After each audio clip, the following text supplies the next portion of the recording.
Матичните лекари контра министерот Венко Филипче тврдат дека во системот Мој термин нема опција да се закаже ревакцина за вакцинираните во странство. Докторот по општа медицина Бојан Трајковски е дециден. Освен за повозрастните граѓани кои немаат можност да се пријават преку веб порталот Вакцинација МК, матичните немаат можност да закажат вакцина, ниту пак втора доза за вакцинираните во други земји.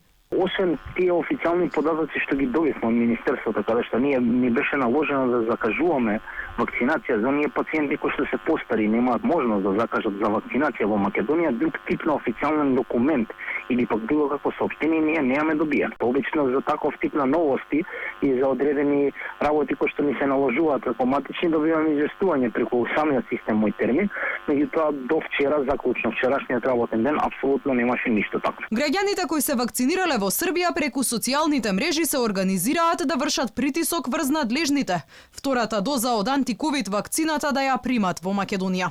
Велат срамно е од држава во која редовно плаќаат здравствено осигурување, да им биде ускратено правото да се имунизираат и во време на пандемија да бидат изложени на двојни трошоци. Сите ние плаќаме придоноси за здравство и не е во ред да правиме дополнителни трошоци за едно боцкање во ситуација кога српскиот министер за здравство неколку пати јавно изјави дека се спремни да ги предадат списоците на вакцинирани и вакцините кои треба да ги примиме. Затоа ве молам да истапиме поорганизирано.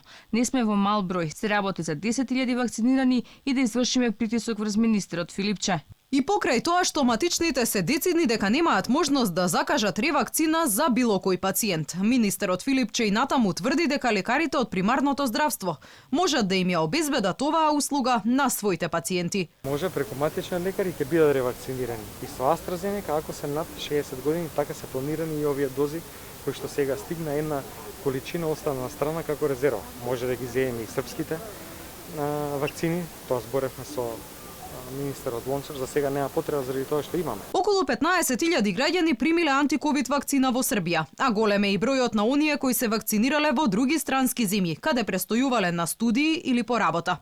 Доколку не се направи итна промена во системот за закажување, се поизвестно е дека и повозрастните граѓани кои ја примија првата доза на AstraZeneca во Србија, за ревакцина повторно ќе треба да патуваат во Ниш, Врање или Белград.